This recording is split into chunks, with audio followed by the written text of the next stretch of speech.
Thomas ടോക്സിന്റെ ഈ വീഡിയോയിലേക്ക് എല്ലാവർക്കും സ്വാഗതം.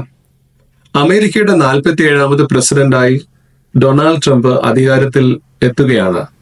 അദ്ദേഹം അധികാരമേൽക്കുന്ന ചടങ്ങുമായി ബന്ധപ്പെട്ടുള്ള കാര്യങ്ങളാണ് ഈ വീഡിയോയിൽ സംസാരിക്കുന്നത്. ഈ വീഡിയോ നിങ്ങൾക്ക് ഇഷ്ടമാകുമെന്ന് വിചാരിക്കുന്നു. എല്ലാവർക്കും വീഡിയോയിലേക്ക് സ്വാഗതം.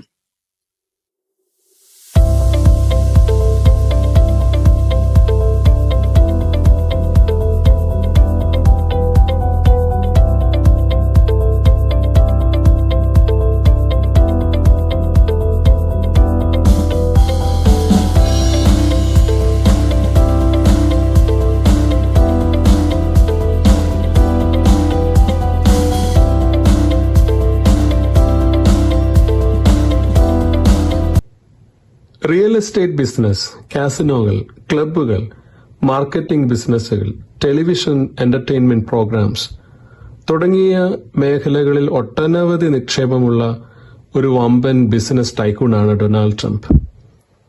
ട്രംപ് ഓർഗനൈസേഷൻ എന്ന വലിയൊരു ബിസിനസ് സംരംഭമാണ് അദ്ദേഹത്തിന്റെ കയ്യിൽ ഉള്ളത്. ഇലക്ഷൻ പ്രചാരണ സമയത്തുണ്ടായ ഒരു വധശ്രമത്തിൽ നിന്നും തലനാരിഴയ്ക്ക് രക്ഷപ്പെട്ട അദ്ദേഹം നടന്നു കയറുന്നത് വീണ്ടും ഓവൽ ഓഫീസിലെ അധികാര കസേരയിലേക്കാണ്. അമേരിക്കയുടെ പ്രസിഡന്റായി രണ്ടാമതും തെരഞ്ഞെടുക്കപ്പെട്ട ഡൊണാൾഡ് ട്രംപ് ഫ്ലോറിഡയിലെ പാം ബീച്ചിലുള്ള മാറാലാഗോ റിസോർട്ടിൽ നിന്നും ക്യാപിറ്റോളിലേക്ക് വീണ്ടും എത്തുകയാണ്. ട്രംപ് ഒരു ജർമ്മൻ സ്കോട്ടിഷ് ഡിസന്റ് ആണ്. അദ്ദേഹത്തിന്റെ ഫാദർ ജർമ്മനിക്കാരനും മദർ സ്കോട്ടിഷും ആയിരുന്നു. അദ്ദേഹത്തിന്റെ ഇപ്പോഴത്തെ ഭാര്യയായ മെലാനിയ സ്ലോവിയൻ ഒറിജിനാണ്, അതായത് യൂഗോസ്ലോവിയക്കാരി. അവർക്ക് അമേരിക്കയിലും സ്ലോവേനിയയിലുമായി ഇരട്ട പൗരത്വവും ഉണ്ട്.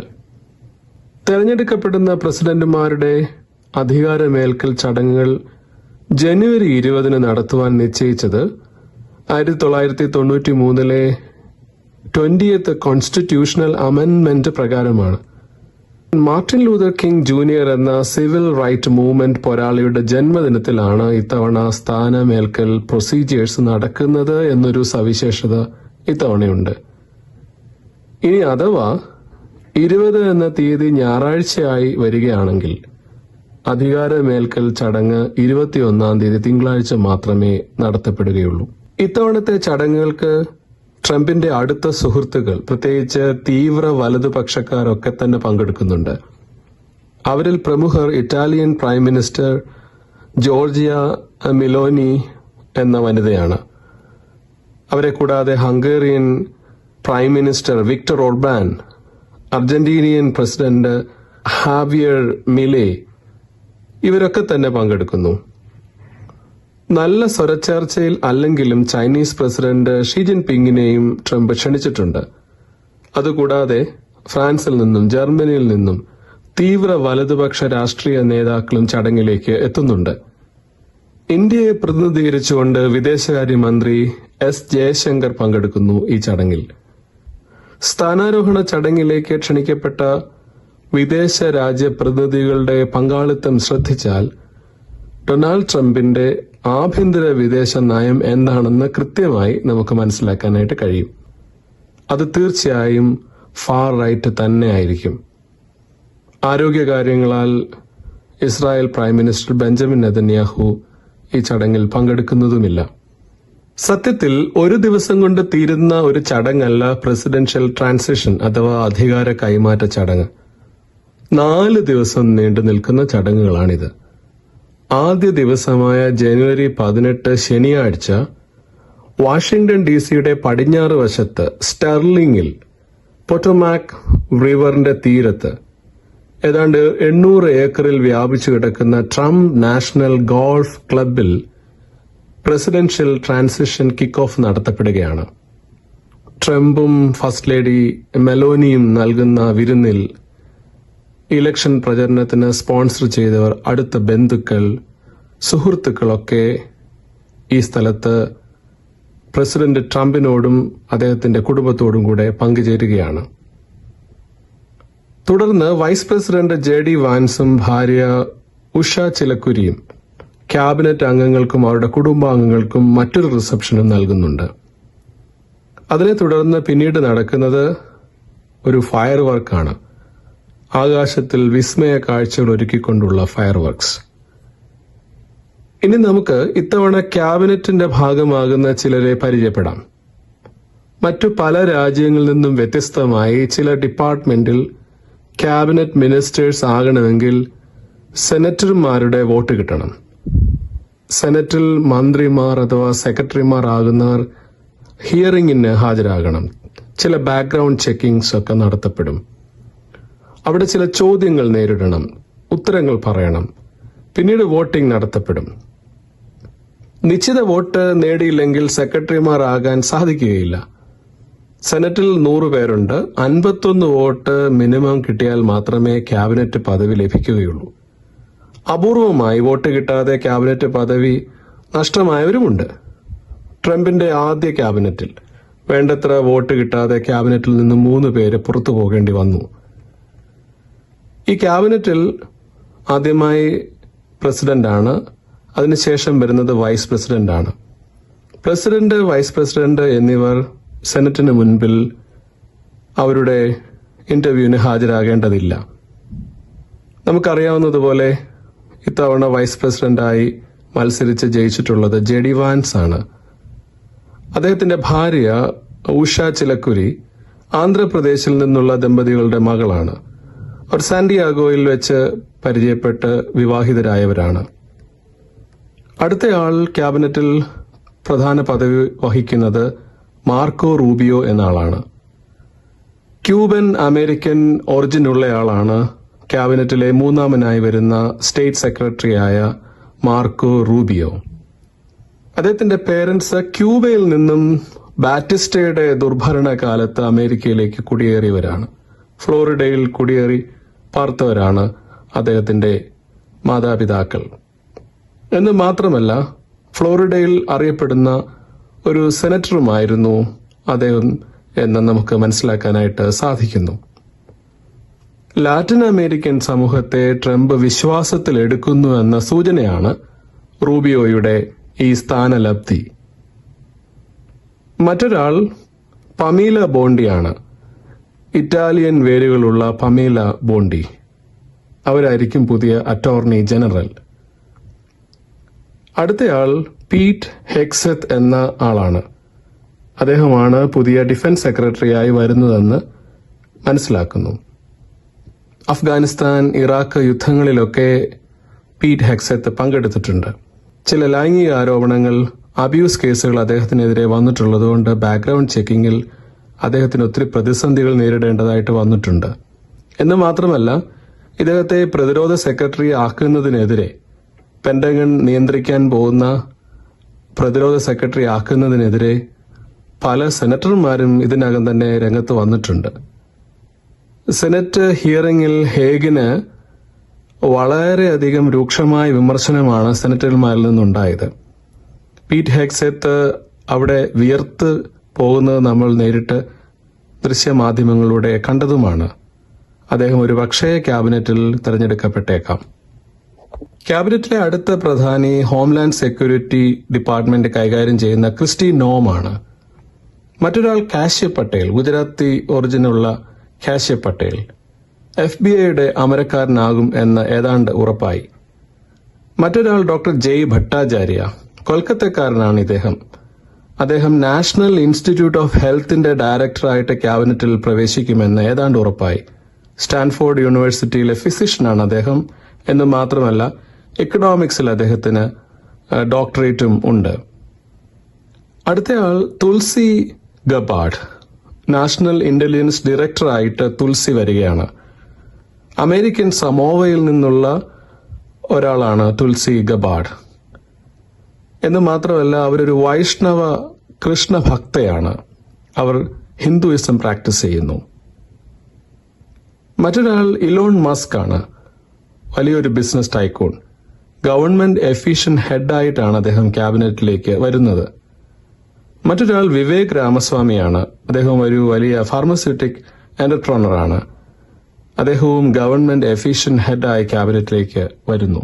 ജനുവരി 19 ഞായറാഴ്ച നടക്കുന്ന ചടങ്ങിൽ പ്രധാനം ആർലിംഗ്ടൺ നാഷണൽ സെമിട്രിയിൽ അന്തിയുറങ്ങുന്ന അൺനോൺ സോൾജിയേഴ്സിന്റെ കല്ലറയിൽ പ്രസിഡന്റ് റീത്ത് സമർപ്പിക്കുന്നതാണ്. അവിടെ പ്രസിഡന്റ് എത്തുകയും അൺനോൺ സോൾജിയേഴ്സിന്റെ കല്ലറയിൽ റീത്ത് സമർപ്പിച്ചതിന് ശേഷം ട്രംപ് നേരെ പോകുന്നത് ഒരു മാഗ റാലിയിലേക്കാണ്. അത് തീർച്ചയായും ഭരണസിരാ കേന്ദ്രമായ വാഷിംഗ്ടൺ DC-യെ പിടിച്ചു കുലുക്കുന്ന തരത്തിലൊരു വലിയ ജനസാഗരമാകുമെന്ന കാര്യത്തിൽ യാതൊരു സംശയവുമില്ല.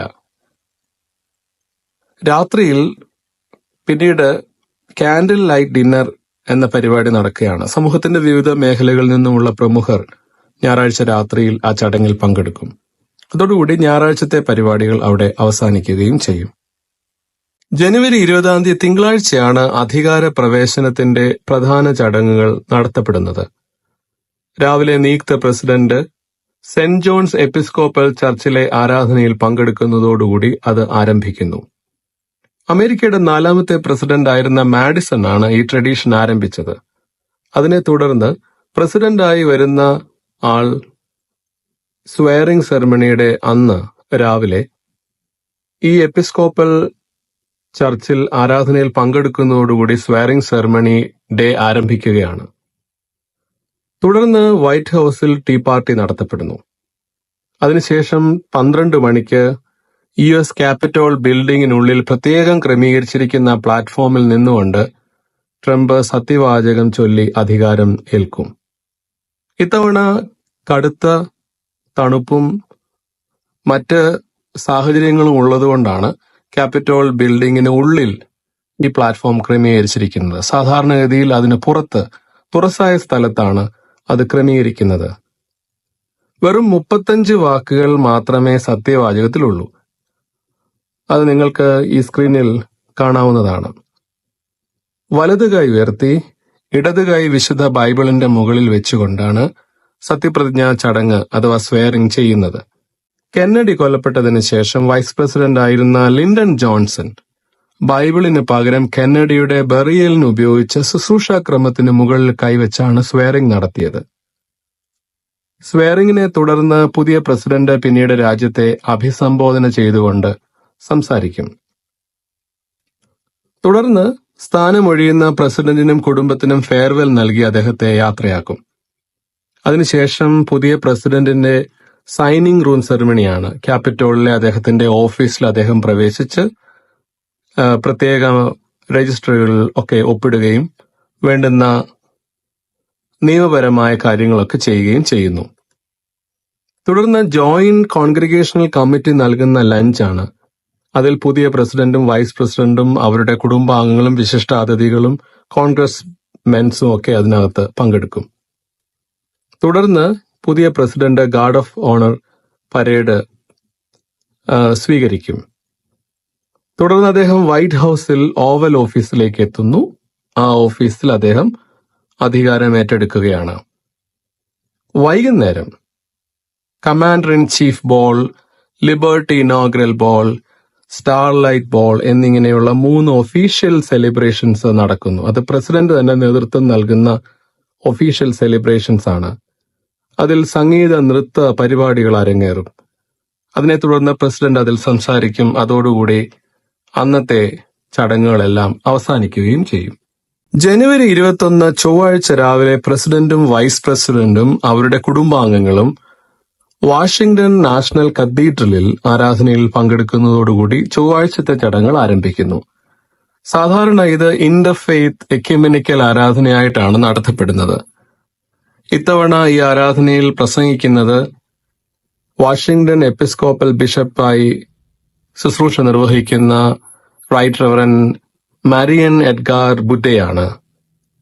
ആ ആരാധനയിൽ അവരുടെ പ്രസംഗത്തെ തുടർന്ന് വിവിധ തരത്തിലുള്ള എക്യുമെനിക്കൽ ഇന്റർഫെയ്ത്ത് പ്രാർത്ഥനകൾ നടത്തപ്പെടും. ഹീലിംഗ് ഓഫ് ദ പീപ്പിൾ, അതായത് ജനങ്ങളുടെ സൗഖ്യം, ക്ഷേമം; യൂണിറ്റി ഓഫ് ദ നേഷൻ, രാജ്യത്തിന്റെ ഐക്യത; വിസ്ഡം ഫ്രം എബവ്, ഭരണാധികാരികൾക്ക് ദൈവത്തിൽ നിന്ന് ലഭിക്കേണ്ടുന്ന ജ്ഞാനം എന്നിവയ്ക്കായിട്ടുള്ള പ്രാർത്ഥനകളാണ് ഈ ശുശ്രൂഷയിൽ നടത്തപ്പെടുന്നത്. ഇതോടുകൂടി പ്രസിഡന്റ് അധികാര കൈമാറ്റ ചടങ്ങുകൾ പൂർത്തിയാവുകയാണ്. അമേരിക്ക പുതിയൊരു പ്രസിഡന്റിന് കീഴിൽ ഭരണം നിർവഹിക്കപ്പെടും. അമേരിക്ക മാത്രമല്ല, ലോകം മുഴുവൻ ഉറ്റുനോക്കുന്നതായ ഈ അധികാര കൈമാറ്റ ചടങ്ങുകൾ ഇങ്ങനെയാണ് നടത്തപ്പെടുന്നത്. വളരെ വിപുലമായി, വ്യത്യസ്തമായി, ആധികാരികതയോടെ. വീണ്ടും അധികാരത്തിലെത്തുന്നതിന്റെ ഭാഗമായി ഡൊണാൾഡ് ട്രംപും അദ്ദേഹത്തിന്റെ റിപ്പബ്ലിക്കൻ പാർട്ടിയും നൽകിയതായ സ്ലോഗൻ, പൊളിറ്റിക്കൽ സ്ലോഗൻ മാഗ എന്നതാണ്. Make America great again. അമേരിക്കയുടെ വിവിധ സ്ഥലങ്ങളിൽ നടത്തപ്പെട്ടതായിട്ടുള്ള റാലികൾ വൻ വിജയമായിരുന്നു. ആയിരക്കണക്കിന്, പതിനായിരക്കണക്കിന് ആളുകളാണ് ഈ റാലിയിൽ, മാഗ റാലിയിൽ ഒത്തുകൂടിയത്. സത്യത്തിൽ അതൊരു മഹാറാലി ആയി മാറി എന്നുള്ളതാണ് വാസ്തവം.